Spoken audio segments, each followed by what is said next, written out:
Life and Style.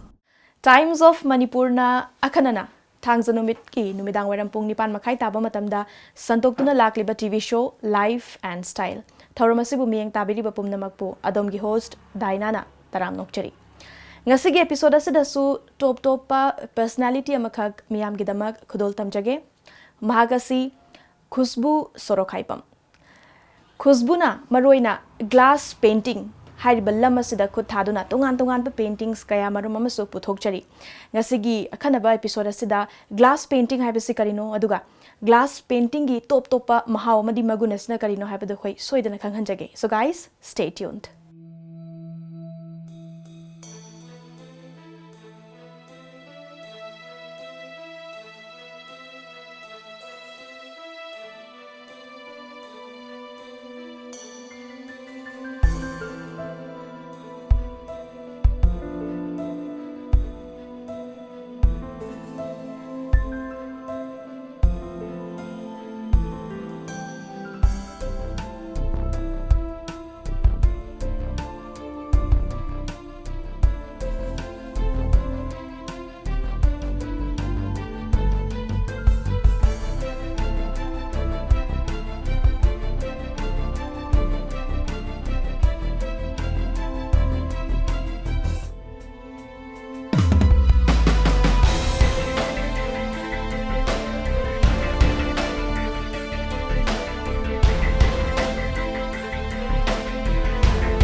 Khusbu koigi show ko Life and Style asida taram nokchari. Tagachari. Yam nungaise. Khusbu gi koigi tongan ba wahang mayam ama koina set tawduna lakcharabani ko maroina glass painting gi lamse koi khangjaninge adubu ihan hanba wahang goina haiba tare Khusbu gi pokna fam lamdam se karai dano aduga ima pabungi ming sukhra thambiyo. Agi ming Khusbu Sorokhaibam. Agi epokpo gi mingna Sorokhaibam Shortendra. Agi epokpi gi mingna Sorokhaibam Chinesori. Duga agi nepamda samusang narthong samusang aduga koigi isil naw de kya su ge Khusbu ge kaino ne mari ne ichi ama ibung ani duga aiga Khusbu na itom bi oidora hoi yam nungaise adu Khusbu se uzik kari hona biri education gi line ko like sudi mahai gi thakse college ka biri bra ka mai hona biri lotion jagre glass painting gi work se sim tawga schooling se kadai da tawrai college na kai da tawbirakpa schooling se aga first nursery to class 8 te khoi mana komorin da tawre duga 9 to 10 adi bi da tawre duga 11 12 na kaino da kurai da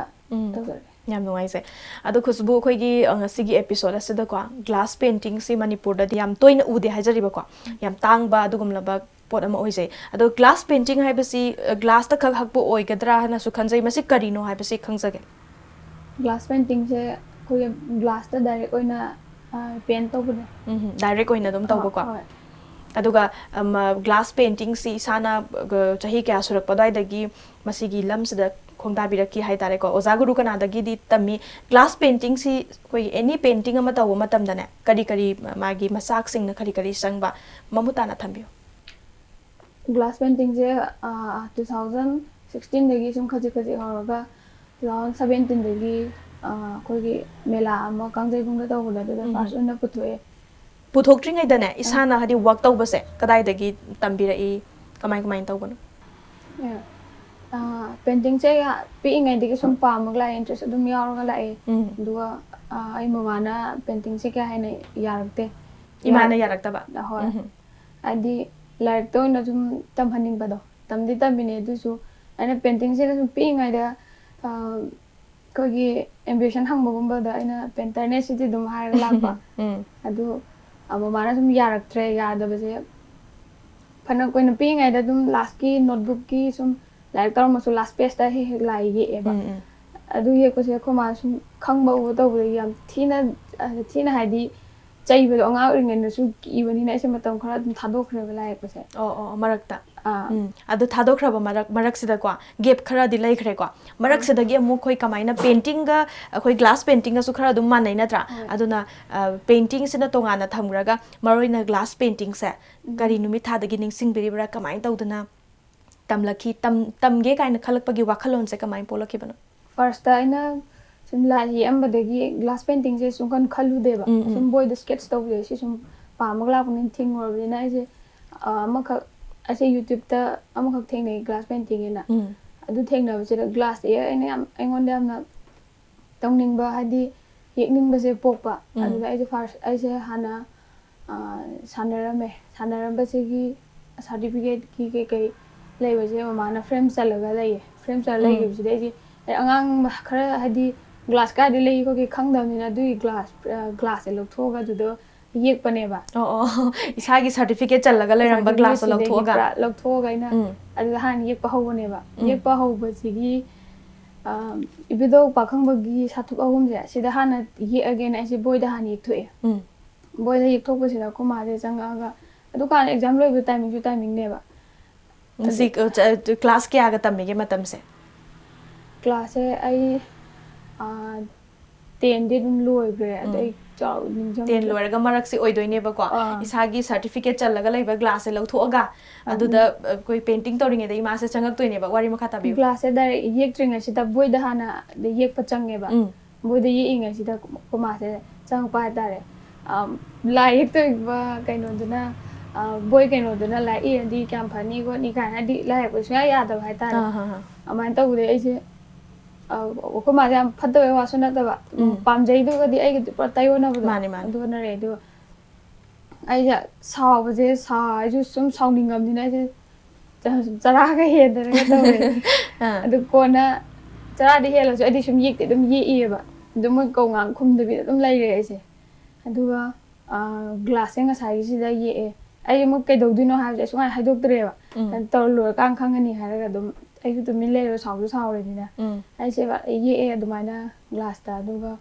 frame ꯆꯟꯕꯁꯦ ꯃꯣꯏꯒꯤ ꯐ꯭ꯔꯦꯝꯗꯨ ꯑꯗꯨꯝ ꯂꯧꯊꯣꯛꯑꯒ ꯑꯗꯨꯝ ꯑꯩꯅ fix ꯑꯗꯨꯝ ꯇꯧꯁꯟꯈ꯭ꯔꯦꯕ ꯁꯤ ꯄꯨꯔꯥ ꯌꯥꯔꯅꯤ ꯁꯨꯝ ꯑꯩꯅ ꯇꯥꯍꯟꯅꯤꯡꯕ ꯄꯣꯠꯇꯣ ꯇꯥꯔꯦꯕ ꯑꯗꯨ ꯇꯥꯔꯦ ꯑꯗꯨꯒ ꯑꯩꯒꯤ ꯏꯕꯨꯡ ꯀꯩꯅꯣ ꯂꯥꯏꯅꯤꯡ ꯁꯣꯜꯁꯟꯒꯤ ꯏꯕꯨꯡ ꯌꯨꯝꯈꯥꯏꯕꯝꯆꯥ ꯁꯤꯒꯤꯁꯤꯗ ꯑꯩꯅ ꯐꯥꯔꯁꯇ ꯍꯪꯉꯦ ꯁꯨꯃꯥꯏꯅ ꯇꯧꯕꯁꯦ ꯑꯩꯈꯣꯏ ꯍꯦꯟꯗꯤꯀ꯭ꯔꯥꯐꯀꯤ ꯉꯥꯛꯇꯅꯤꯅ ꯅꯥꯠꯀꯤ ꯉꯥꯛꯇ ꯑꯣꯏꯕꯅꯤꯅ ꯁꯨꯃꯥꯏꯅ ꯇꯧꯕꯁꯦ ꯌꯥꯒꯗ꯭ꯔꯥ ꯈꯣꯠꯀꯗ꯭ꯔꯥ ꯍꯪꯉꯦ ꯄꯣꯔꯛꯑꯣ ꯈꯔ ꯁꯨꯝ ꯄꯣꯔꯛꯑꯣ ꯌꯦꯡꯁꯦꯅ ꯇꯧꯋꯦ ꯈꯔ ꯁꯨꯝ ꯆꯠꯄ ꯁꯨꯝ ꯍꯧꯔꯛꯑꯦ ꯑꯗꯨꯒ ꯑꯗꯨꯝ ꯐꯅꯌꯥꯝꯗꯤ ꯑꯗꯨꯝ ꯆꯠꯈ꯭ꯔꯦꯕ ꯐꯥꯔꯁꯇꯦ ꯑꯗꯨꯗꯒꯤ ꯑꯗꯨꯃꯥꯏꯅ ꯏꯕꯨꯡꯒꯤ ꯁꯨꯃꯥꯏꯅ ꯃꯇꯦꯡ ꯑꯗꯣ ꯄꯥꯡꯉꯦ ꯄꯨꯟꯁꯤꯒꯤ ꯏꯍꯥꯟ ꯍꯥꯟꯅꯅꯦ ꯑꯩꯈꯣꯏꯒꯤ ꯈꯨꯠ ꯊꯥꯕꯤꯈꯤꯕꯀꯣ ꯍꯧꯖꯤꯛꯀꯤ ꯄꯦꯟꯇꯤꯡꯁꯦ ꯂꯩꯔꯤꯕ꯭ꯔꯥ ꯌꯨꯝꯗ ꯂꯩꯕꯤꯔꯤꯕ꯭ꯔꯥ ꯄꯦꯟꯇꯤꯡꯁꯦ ꯌꯨꯝꯗꯗꯤ ꯂꯩꯌꯦꯕ ꯑꯗꯣ ꯑꯗꯨꯅ ꯐꯥꯔꯁ ꯑꯣꯏꯔꯦꯀꯣ ꯃꯊꯪꯗ ꯃꯇꯨꯡ ꯇꯥꯔꯛꯄꯗ ꯗꯤꯖꯥꯏꯟꯁꯤ ꯀꯃꯥꯏꯅ ꯄꯤ ꯑꯗꯨꯒ ꯀꯃꯥꯏꯅ ꯇꯧꯏ ꯌꯨꯝꯗꯅ ꯄ꯭ꯔꯦꯛꯇꯤꯁ ꯍꯥꯏꯒꯗ꯭ꯔꯥ ꯋꯥꯔꯛꯁꯤ ꯀꯃꯥꯏꯅ ꯇꯧꯕꯤ ꯐꯥꯔꯁꯇ ꯑꯩꯅ ꯒ꯭ꯂꯥꯁ ꯄꯦꯟꯇꯤꯡꯁꯦ ꯒ꯭ꯂꯥꯁꯇ ꯗꯥꯏꯔꯦꯛ ꯌꯦꯛꯇ꯭ꯔꯤꯀꯥꯟꯗ ꯑꯩꯅ ꯕꯣꯏꯒꯨꯝꯕ ꯑꯃ ꯅꯠꯇ꯭ꯔꯒ ꯐꯣꯇꯣꯁꯦ ꯃꯊꯧ ꯇꯥꯔꯦ ꯍꯥꯟꯅ ꯌꯦꯛꯄ ꯌꯥꯔꯒꯅ ꯁ꯭ꯀꯦꯠꯁ ꯃꯥꯒꯤ ꯌꯦꯛꯊꯣꯛꯑꯅꯤ ꯑꯗꯨꯗꯨꯒ ꯒ꯭ꯂꯥꯁꯇꯨꯒꯤ ꯁꯥꯏꯖꯀꯤ ꯑꯣꯏꯅ ꯄ꯭ꯔꯤꯟꯠ ꯑꯥꯎꯠ ꯑꯃꯨꯛ ꯆꯠꯂꯒ ꯑꯃꯨꯛ ꯄ꯭ꯔꯤꯟꯠ ꯑꯥꯎꯠ ꯇꯧꯔꯒ ꯒ꯭ꯂꯥꯁꯇꯨꯒꯤ ꯁꯥꯏꯖꯇ ꯑꯃꯨꯛ ꯄ꯭ꯔꯤꯟꯠ ꯑꯥꯎꯠ ꯇꯧꯔꯒ ꯑꯗꯨꯒꯤ ꯃꯊꯛꯇꯨꯗ ꯌꯦꯛꯑꯒ ꯑꯗꯨꯝ ꯒ꯭ꯂꯥꯁꯇ ꯑꯃꯨꯛ ꯌꯦꯛꯄꯅꯦꯕ ꯒ꯭ꯂꯥꯁꯇ ꯗꯥꯏꯔꯦꯛ ꯑꯣꯏꯅ ꯌꯦꯛꯄꯟꯗꯦ ꯈꯨꯠꯇꯣ ꯃꯌꯥꯝ ꯄꯤꯁ ꯃꯌꯥꯝ ꯑꯃ ꯃꯥꯟꯅꯅ ꯑꯩꯈꯣꯏ ꯑꯣꯔꯗꯔ ꯇꯧꯕ ꯌꯥꯎ ꯇꯥꯔꯒꯗꯤ ꯃꯥꯟꯅꯗꯕꯗꯤ ꯌꯥꯗꯦꯗꯅ ꯑꯗꯨꯅ ꯄ꯭ꯔꯤꯟꯠ ꯑꯥꯎꯠꯇꯤ ꯇꯧꯔꯒ ꯑꯃꯨꯛ ꯆꯪꯉꯦ ꯑꯗꯨꯃꯥꯏꯅ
ꯑꯗꯣ ꯋꯥꯔꯛꯁꯦ ꯍꯧꯖꯤꯛ ꯑꯗꯨꯝ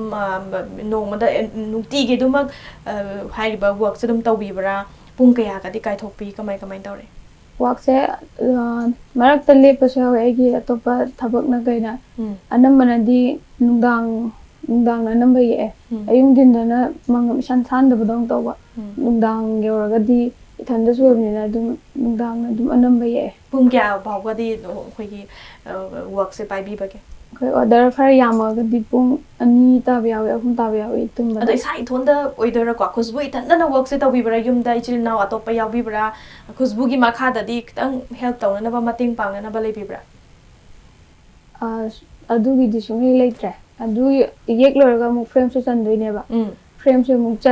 ꯑꯗꯨꯁꯨ ꯏꯊꯟꯗ ꯑꯗꯨꯝ ꯇꯧꯔꯦ ꯄꯨꯝꯅꯃꯛꯁꯦ ꯈꯨꯁꯕꯨ ꯏꯊꯟꯗꯅ ꯍꯧꯖꯤꯛ ꯐꯥꯎꯕꯒꯤꯗꯤ ꯑꯗꯨꯝ ꯍꯣꯠꯅꯖꯔꯤꯕꯀꯣ ꯑꯗꯣ ꯉꯁꯥꯏꯒꯤ ꯒ꯭ꯂꯥꯁ ꯄꯦꯟꯇꯤꯡꯁꯤꯗ ꯂꯩꯔꯤꯕ ꯃꯅꯤꯡꯗꯁꯨ ꯃꯌꯥꯝ ꯑꯃ ꯂꯩꯔꯤꯀꯣ ꯈꯨꯁꯕꯨ ꯏꯁꯥꯅ ꯇꯧꯕ ꯑꯩꯈꯣꯏꯒꯤ ꯋꯥꯔꯛ ꯇꯧꯈꯤꯕ ꯉꯥꯛꯇꯅꯦ ꯃꯁꯤ ꯗꯤꯖꯥꯏꯟꯁꯤꯡꯁꯦ ꯏꯁꯥꯅꯁꯨ ꯑꯗꯨꯝ ꯇꯧꯕ ꯌꯥꯎꯔꯝꯃꯅꯤ ꯀ꯭ꯂꯥꯏꯟꯒꯤꯗꯁꯨ ꯃꯈꯥ ꯄꯣꯜꯂꯤꯀꯣ ꯃꯥꯏ ꯃꯦꯇꯤꯔꯤꯌꯦꯜꯁ ꯍꯥꯏꯕ ꯇꯥꯔꯦ ꯒ꯭ꯂꯥꯁ ꯄꯦꯟꯇꯤꯡ ꯑꯃ ꯑꯩꯈꯣꯏꯅ ꯃꯄꯨꯡ ꯐꯥꯔꯕ ꯄꯦꯟꯇꯤꯡ ꯑꯃ ꯁꯦꯝ ꯁꯥꯕꯁꯤꯗ ꯀꯔꯤꯒꯗꯤ ꯆꯪꯉꯤ ꯃꯆꯥꯛꯁꯤꯡꯁꯦ ꯒ꯭ꯂꯥꯁ ꯄꯦꯟꯇꯤꯡꯁꯦ ꯒ꯭ꯂꯥꯁꯁꯤꯃ ꯁꯨꯝ ꯀꯝꯄꯜꯁꯔꯤ ꯆꯪꯒꯅꯤ ꯑꯗꯒꯤ ꯑꯩꯒꯤ ꯌꯦꯛꯄꯒꯤ ꯇꯨꯔꯤ ꯕ꯭ꯔꯁ ꯀꯩꯀꯥ ꯃꯌꯥꯝ ꯆꯪꯒꯅꯤ ꯑꯗꯨꯒ ꯀꯂꯔꯁꯨ ꯆꯪꯉꯦ ꯑꯗꯨꯒ ꯃꯅꯤꯡꯒꯤ ꯁꯤꯜꯚꯔ ꯀꯂꯔꯒꯤꯁꯤꯅ ꯑꯩꯈꯣꯏꯒꯤ ꯑꯦꯂꯨꯃꯤꯅꯤꯌꯝ ꯐꯣꯏꯜꯁꯦ ꯑꯁꯤꯁꯤꯅ ꯑꯩꯈꯣꯏ ꯁꯨꯞꯍꯜꯂꯒ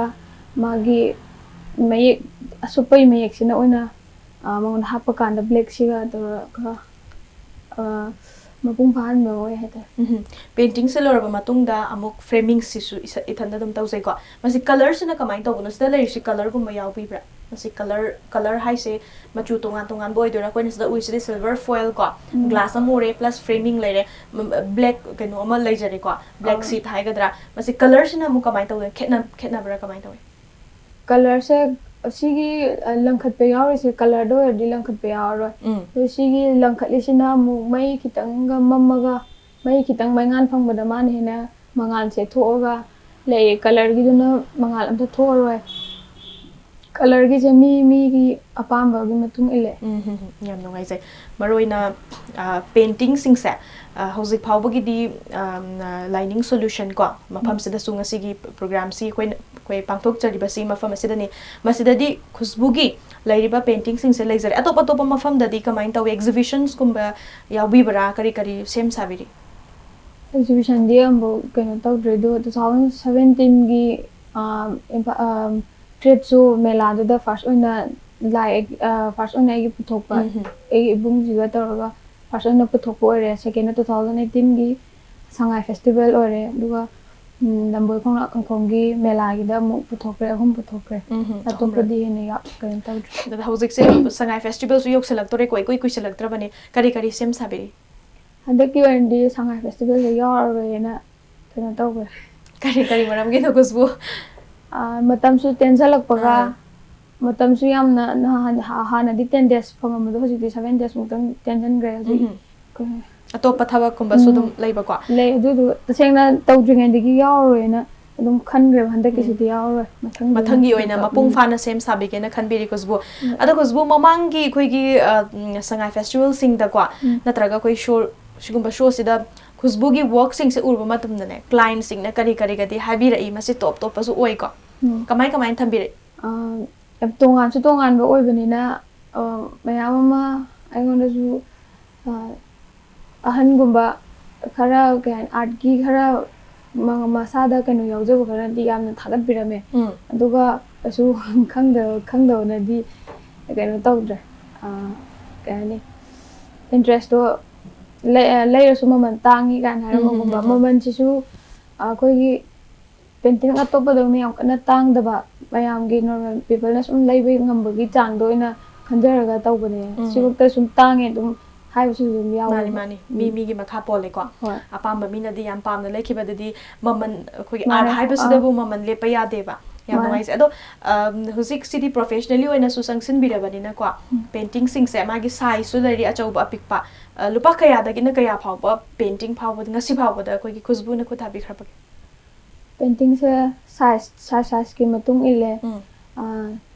750 to 2,500 ꯁꯤꯒꯤ ꯃꯅꯨꯡꯗ ꯑꯗꯨꯝ ꯌꯣꯜꯂꯦ ꯌꯥꯝ ꯅꯨꯡꯉꯥꯏꯖꯩ ꯑꯗꯨꯒ ꯈꯨꯁꯕꯨꯅ ꯉꯁꯤ ꯐꯥꯎꯕꯗ ꯑꯩꯈꯣꯏꯒꯤ ꯈꯨꯠ ꯊꯥꯕꯤꯈꯤꯕꯀꯣ ꯄꯦꯟꯇꯤꯡꯁꯤꯡꯁꯤꯒꯤ ꯃꯔꯛꯇꯒꯤ ꯗꯤꯖꯥꯏꯟꯁ ꯈꯔ ꯄꯟꯕꯤꯌꯨ ꯍꯥꯏꯗꯤ ꯑꯩꯈꯣꯏꯒꯤ ꯅꯥꯠꯀꯤ ꯑꯣꯏꯕ ꯂꯩꯖꯔꯦ ꯁꯉꯥꯏꯁꯨ ꯂꯩꯔꯦꯀꯣ ꯁꯤꯗ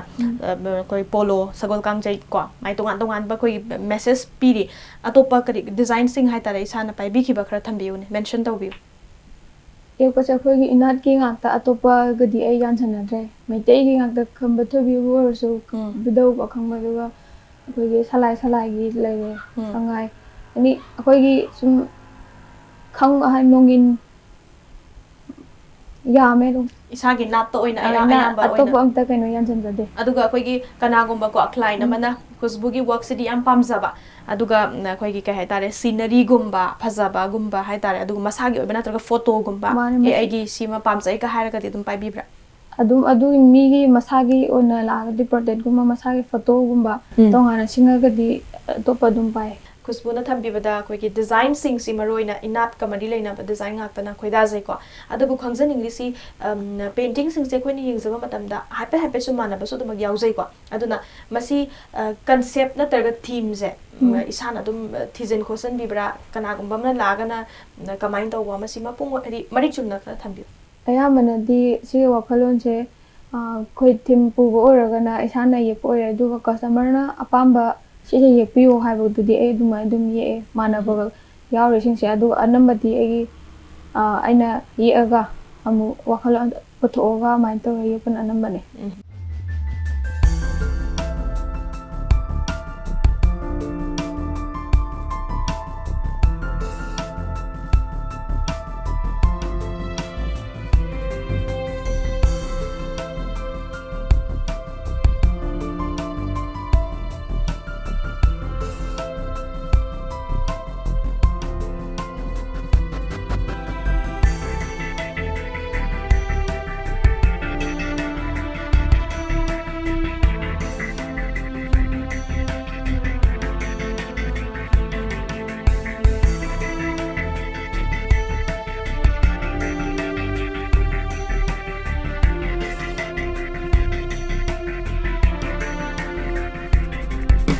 ꯑꯗꯨꯒ ꯑꯩꯈꯣꯏꯒꯤ ꯅꯨꯃꯤꯠꯁꯤꯗꯤ ꯀꯌꯥꯅꯤꯒ ꯁꯪꯉꯤ ꯈꯨꯁꯕꯨ ꯅꯨꯡꯗꯥꯡꯗꯗꯤ ꯋꯔꯛ ꯇꯧꯕꯤꯀꯣ ꯁꯥꯡꯉꯕꯗ ꯅꯨꯃꯤꯠ ꯀꯌꯥꯅꯤꯒꯗꯤ ꯑꯩꯈꯣꯏ ꯄꯦꯟꯇꯤꯡ ꯑꯃꯅꯒ ꯃꯁꯤ ꯃꯇꯝꯁꯦ ꯂꯧꯕꯒꯦ ꯍꯥꯟꯅ ꯑꯩꯅ ꯑꯦꯅꯥꯃꯦꯜꯅ ꯌꯦꯛꯏꯀꯥꯟꯗꯗꯤ ꯀꯪꯕ ꯈꯣꯠꯄꯁꯦ ꯋꯥꯕꯅꯤꯅ ꯅꯨꯡꯁꯥꯗ ꯄꯨꯊꯣꯛꯑꯁꯨ ꯌꯥꯗꯕꯅꯤꯅ ꯂꯥꯏ ꯑꯃ ꯌꯦꯛꯅꯕ ꯍꯣꯠꯅꯕꯗ ꯅꯣꯡꯃ ꯑꯃ ꯆꯪꯈ꯭ꯔꯅꯤ ꯑꯗꯨꯒ ꯑꯃꯨꯛ ꯔꯪꯁꯦ ꯀꯪꯅꯕ ꯑꯃꯨꯛ ꯇꯧꯕꯗ ꯅꯨꯃꯤꯠ ꯅꯤꯅꯤ ꯑꯃ ꯆꯪꯈ꯭ꯔꯅꯤ ꯌꯥꯝ ꯀꯨꯏꯅ ꯆꯪꯉꯦ ꯑꯗꯣ ꯍꯥꯟꯅ ꯈꯪꯗ꯭ꯔꯤꯉꯩꯒꯤꯅꯦꯕ ꯑꯗꯨ ꯈꯪꯉꯀꯥꯟꯗꯗꯤ ꯒ꯭ꯂꯥꯁꯇ ꯀꯪꯕ ꯈꯣꯠꯄ ꯌꯥꯔꯦ ꯈꯣꯠꯂꯦ ꯍꯥꯏꯕ ꯀꯥꯟꯗꯨꯗꯗꯤ ꯍꯥꯟꯅ ꯇꯨꯔꯤꯅ ꯌꯦꯛꯏꯉꯩꯗꯁꯨ ꯌꯥꯝ ꯀꯨꯏ ꯆꯪꯉꯝꯃꯦ ꯑꯗꯣ ꯍꯧꯖꯤꯛꯁꯤꯅ ꯂꯥꯏꯒꯤ ꯃꯈꯥ ꯄꯣꯜꯂꯒ ꯈꯨꯠ ꯆꯪꯉꯒꯅ ꯅꯣꯡꯃ ꯆꯪꯕ ꯀꯩꯁꯨ ꯌꯥꯝ ꯆꯪꯗ꯭ꯔꯒꯅ ꯑꯅꯤ ꯂꯣꯏꯊꯣꯛꯄ ꯑꯗꯨꯃꯥꯏꯅ ꯇꯧꯋꯦ ꯑꯗꯣ ꯈꯨꯁꯕꯨꯒꯤ ꯑꯩꯈꯣꯏꯒꯤ ꯋꯔꯛꯁꯦꯀꯣ ꯃꯌꯥꯝꯅꯁꯨ ꯄꯥꯝꯅꯔꯦ ꯍꯦꯟꯅꯁꯨ ꯄꯥꯝꯅꯔꯛꯀꯅꯤꯁꯨ ꯈꯟꯖꯩ ꯑꯗꯣ ꯏꯁꯥ ꯏꯊꯟꯗ ꯁꯨꯝ ꯄꯥꯏꯕꯤꯕꯅꯤꯅꯅꯦ ꯃꯁꯤ ꯃꯇꯥꯡ ꯃꯇꯝ ꯆꯥꯅ ꯄꯤꯕꯁꯨ ꯉꯝꯃꯛꯑꯣꯏꯗꯣꯏꯅꯤꯀꯣ ꯁꯥꯇ꯭ꯔꯒꯨꯝꯕ ꯇꯝꯕꯤꯒꯦ ꯀꯥꯏꯅ ꯈꯟꯕꯒꯤ ꯄ꯭ꯂꯥꯟ ꯂꯩꯕꯤꯕ꯭ꯔꯥ ꯀꯔꯤ ꯇꯨꯡꯗ ꯀꯔꯤ ꯇꯧꯒꯦ ꯀꯥꯏꯅꯒꯗꯤ ꯈꯟꯕꯤꯔꯤ ꯇꯝꯕꯁꯦ ꯍꯣꯏ ꯑꯩꯒꯤ ꯏꯊꯟꯗ ꯇꯧꯔꯛꯄꯅꯤꯅ ꯉꯝꯗꯦ ꯑꯗꯣ ꯄꯤꯅꯕ ꯍꯣꯠꯅꯕ ꯄꯤꯒꯦꯗꯤ ꯍꯥꯏꯈ꯭ꯔꯕꯅꯤ나 ꯉꯝꯅꯕ ꯍꯣꯠꯅꯕꯗ ꯇꯨꯝꯕꯁꯨ ꯃꯌꯥꯝ ꯑꯃ ꯆꯥꯡ ꯅꯥꯏꯗꯕꯁꯨ ꯌꯥꯎꯔꯦ ꯑꯗꯣ ꯑꯩꯒꯤ ꯇꯝꯕꯤꯅꯤꯡꯉꯁꯨ ꯊꯑꯣꯏꯅ ꯃꯄꯨꯡ ꯐꯥꯅ ꯆꯪꯁꯤꯟꯒꯗꯕꯁꯦ ꯀꯌꯥ ꯎꯗꯕꯅꯤꯅ ꯑꯩꯅ ꯇꯝꯕꯁꯦ ꯏꯁꯥꯐꯥꯎ ꯌꯥꯝ ꯀꯟꯅ ꯑꯩꯁꯨ ꯑꯇꯣꯞꯄꯗ ꯑꯣꯖꯥꯗ ꯇꯝꯃꯛꯑꯒ ꯇꯧꯔꯛꯇꯕꯅꯤꯅ ꯈꯔ ꯌꯥꯡꯅ ꯂꯧꯈꯤꯅꯤꯅ ꯑꯩ ꯈꯤꯇꯪ ꯃꯇꯝ ꯈꯔ ꯂꯩꯔꯒ ꯑꯗꯨꯃꯥꯏꯅ ꯃꯈꯥ ꯑꯇꯣꯞꯄꯁꯨ ꯇꯝꯕꯤꯕ ꯉꯝꯕꯒꯤ ꯀꯩꯅꯣꯁꯦ ꯌꯥꯎꯔꯛꯑꯀꯥꯟꯗ ꯑꯣꯏꯅ ꯈꯜꯂꯦ ꯌꯥꯝ ꯅꯨꯡꯉꯥꯏꯖꯩ ꯑꯗꯣ ꯍꯧꯖꯤꯛ ꯐꯥꯎꯕꯒꯤ ꯁ꯭ꯇꯦꯖꯁꯤꯗꯗꯤꯅꯦ ꯍꯧꯖꯤꯛ ꯐꯥꯎꯕꯗꯗꯤ ꯈꯨꯁꯕꯨꯒꯤ ꯇꯣꯉꯥꯟ ꯇꯣꯉꯥꯟꯕ ꯄꯦꯟꯇꯤꯡꯁꯤꯡꯁꯦ ꯑꯌꯥꯝꯕ ꯀ꯭ꯂꯥꯏꯟꯅ ꯑꯗꯨꯝ ꯄꯦꯟꯅ ꯍꯥꯏꯇꯥꯔꯦ ꯑꯗꯨꯝ ꯂꯧꯕꯤꯈꯤꯕ꯭ꯔꯥ ꯀꯔꯤ ꯍꯥꯏꯗꯤ ꯃꯈꯣꯏꯒꯤ ꯁꯥꯏꯠꯇꯒꯤꯀꯣ ꯃꯄꯥꯟ ꯂꯝꯗꯒꯤꯁꯨ ꯑꯗꯨꯝ ꯑꯣꯔꯗꯔꯒꯁꯦ ꯂꯥꯛꯄ ꯌꯥꯎꯔꯕ꯭ꯔꯥ ꯃꯄꯥꯟꯗꯒꯤꯁꯦ ꯁꯤ ꯂꯥꯏꯅꯤꯡ ꯁꯣꯜꯁꯟꯗꯒꯤ ꯑꯅꯝꯕ ꯑꯣꯔꯗꯔꯁꯦ ꯑꯅꯝꯕꯅ ꯂꯥꯛꯑꯦ ꯑꯗꯨꯒ ꯃꯄꯥꯟ ꯂꯝꯒꯤꯁꯨ ꯑꯗꯨꯝ ꯄꯨꯈꯤꯕꯁꯨ ꯃꯌꯥꯝ ꯑꯃ ꯌꯥꯎꯈ꯭ꯔꯦ ꯌꯥꯝ ꯅꯨꯡꯉꯥꯏꯖꯩ ꯑꯗꯣ ꯉꯁꯤ ꯑꯩꯈꯣꯏ ꯂꯥꯏꯐ ꯑꯦꯟ ꯁ꯭ꯇꯥꯏꯜꯅ ꯁꯟꯗꯣꯛꯆꯔꯤꯕ ꯇꯤꯚꯤ ꯁꯣ ꯀꯣ ꯂꯥꯏꯐ ꯑꯦꯟ ꯁ꯭ꯇꯥꯏꯜꯁꯤ ꯃꯔꯨꯑꯣꯏꯅ ꯊꯥꯡꯖ ꯅꯨꯃꯤꯠꯀꯤ ꯅꯨꯃꯤꯗꯥꯡ ꯋꯥꯏꯔꯝ ꯄꯨꯡ 9:30 ꯃꯇꯝꯗ ꯁꯟꯗꯣꯛꯆꯕꯅꯤ ꯃꯁꯤ ꯇꯣꯉꯥꯟ ꯇꯣꯉꯥꯟꯕ ꯈꯨꯠ ꯍꯩꯕ ꯍꯩꯕꯤꯀꯣ ꯏꯟꯁꯇꯤꯇ꯭ꯌꯨꯠ ꯑꯣꯏꯔꯣ ꯄꯔꯁꯅꯦꯂꯤꯇꯤ ꯑꯣꯏꯔꯣ ꯃꯁꯤ ꯑꯩꯈꯣꯏꯅ ꯑꯩꯈꯣꯏꯒꯤ ꯎꯅꯖꯔꯒ ꯋꯥꯔꯤ ꯋꯥꯇꯥꯏ ꯁꯥꯟꯅꯖꯕꯒꯤ ꯇꯥꯟꯖꯥꯗꯨ ꯂꯧꯖꯩ ꯈꯨꯁꯕꯨꯒꯤ ꯑꯣꯏꯅꯗꯤ ꯇꯣꯉꯥꯟ ꯇꯣꯉꯥꯟꯕ hobbies leram kani ko glass painting sina site amada thamkhraga masijo afaba khongthangni isagi di kari kari atopa area hai tare kari pamsai keno da aina class 10 8 da sai degi aina keno tore gymnastic ta hana kumala pakta sanarame sanarame je mamana su ai ta seng ha ga di kai am thi bagi mapan thok ngam da bagi ko kamara mi mang khara putho ga phani na khalaga phana koina kumana thilame kumala pakta na adu ithanda chappa ngam bagi pangal je leita wai tare da first gymnastic sanare ai 2010 11 12 se ai sanarame sanarame ai je khong gi kaino khumita grade chat khibam lei banina du sanaba makha ta ya da na matam khara mung lepe 2013 na sai de game ai archery mung sanare koi midam jamini kumala pak si makha da mung sanare du da national chat bagi chahi ahum mu adu da archery da mung le rame adu lor akan da ne glass painting gi mung lais marak sa da painting gi matang su khara pandi khi kwa Khusbu na painting si na chahi kaya mu ka surak pada oi doino glass painting pai dringai da painting si pi ingai de gi yek pa se kuma na haraw he numit na adu yek lo ka haraga aina yek pa da mo man na haidi angang or su tarak pa do adu da man haraw bu dia ta seng na lai yek parom da chakani ha ba si de kuma khan da ha ta re khaga sum adum khaga aina sum yom bu ko pugis man lak de hajik budi kem ta hajik budi dum na sum thona ha pe ta yam no ai zai to nga no sports ki side ta gi la amaga kwa archery sana birame gymnastics to birame painting amuk tore finally kwa tung haidi husik last oina hai tare ro loislak pasara glass painting da tare Khusbu na so thamberi kwa glass painting asi matam kharagi matung da di satra nai dana kwa hai ba khoi gi talent hai tare ne masiju mahai amani natra asi puthoke kaina su khanbiri yam no ai zai akhoi gi show sibu yengbiri va viewers sing da Khusbu kari hai biningi Ahmada TOMTV na photography na live and style da saru han bagi da mukta TOMTV ju thagat chari duga glass painting sida thawai yawi ba pamjaro yaraga di ai ga tanaraga adum aiju mayam ama angam baga share tok jage na hani yam no ai zai Khusbu kwa ngasi gi show se da maroi na glass painting si koina mapung faraba painting ama sem sabda kari sangi glass painting sina karino do isana ko ozaguru naidra ka so isagi hona zamana hai tare YouTube ta yengdana khotana asuk phajagraba khoi gi painting sing se iram dam da puthok chaba se aduki matik koina su chau thok chaba poksai ko matung da su phajagraba design aduga masing yam laba painting sing puthok pi go hai ba wafam se su thamjage TOMTV ki mai kai dagi all the very best thank you ngasigi oina di matang asida life and style gi show 10 century mathangi chayol mathangi thangjanumit ki numidang wairam pung 9:30 tapa matamda anoba guest ama puduna lakchage till then keep watching Times of Manipur the dancing sangai na frame yaw draga na kaya ne ba frame plastic frame ma de dum kapasya ro kani 750 ne ba kwa am phajaya the viewers su utsi kwa with smiling face ta kwa